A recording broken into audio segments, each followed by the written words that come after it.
தற்போது வாக்கு பதிவு பொறுத்தவரையிலே முற்றிலுமாக நிறைவடைந்திருக்கின்றது. சில இடங்களில் மட்டும் நீண்ட வரிசைகள் காத்திருக்கக்கூடிய நிலையில் அங்கு டோக்கன்கள் வழங்கப்பட்டிருக்கிறது. வாக்குப்பதிவு நிறைவடைந்த இடங்களில் அந்த பேலட் மெஷின் என்று சொல்லக்கூடிய வாக்கு செலுத்தக்கூடிய இயந்திரங்கள் சீல் வைக்கப்பட்டு அவற்றை அதிகாரிகள் பத்திரமாக அந்த பாதுகாப்பு பெட்டியில் வைத்து அவற்றை மூடக்கூடிய அந்த காட்சிகளை நாம் பார்க்கின்றோம்.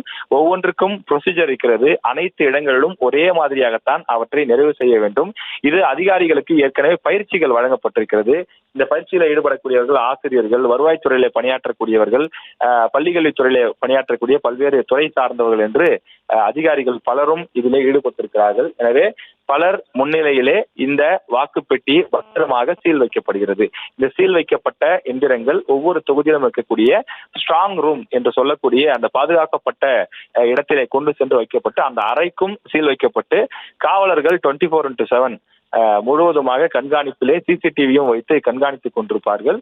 எனவே இப்படிப்பட்ட சூழ்நிலையில தான் இந்த வாக்குப்பதிவு தமிழ்நாட்டில் எந்த விதமான ஒரு பெரிய ஆர்ப்பாட்டமும் கலேபரமும் இல்லாமல் நடைபெற்று முடிந்திருக்கிறது என்பது ஒரு கூடுதல் மகிழ்ச்சியான செய்தியாக பதிவாகி இருக்கிறது. இதற்கு முந்தைய காலங்களில் ஒரு 10 ஆண்டுகளுக்கு முன்பு, 15 ஆண்டுகளுக்கு முன்பு தமிழ்நாட்டின் பல மாவட்டங்களில், அது மேற்கு மாவட்டங்களாக இருந்தாலும் வட மாவட்டங்கள், தென் மாவட்டங்கள் என்று பலவிதமான தாக்குதல்களும் மோதல்களும் நடைபெறும். 2 தரப்புகள் மாறி மாறி மோதிக்கொள்வது, ஒரு கட்சியினர் அடுத்த கட்சியினர் மீது தாக்குதல் நடத்துவது, எங்கள் கட்சிக்கு ஏன் வாக்களிக்கவில்லை, அந்த கட்சிக்கு ஏன் வாக்களித்தீர்கள் என்று சண்டை போடுவது, இப்படி பல விஷயங்கள் இருக்கும்.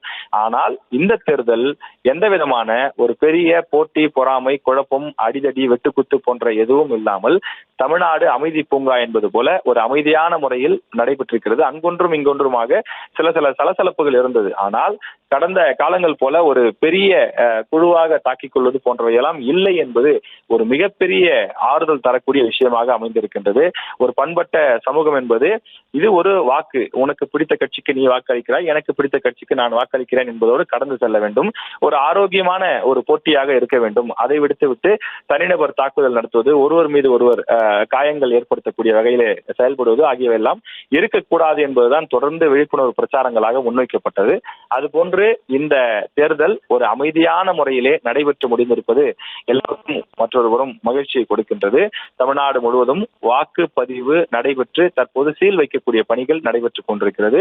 மற்றொரு புறம் டோக்கன்கள் வழங்கப்பட்டு காத்திருப்போருக்கான வாக்குப்பதிவு என்பது நடைபெற்றுக் கொண்டிருக்கிறது.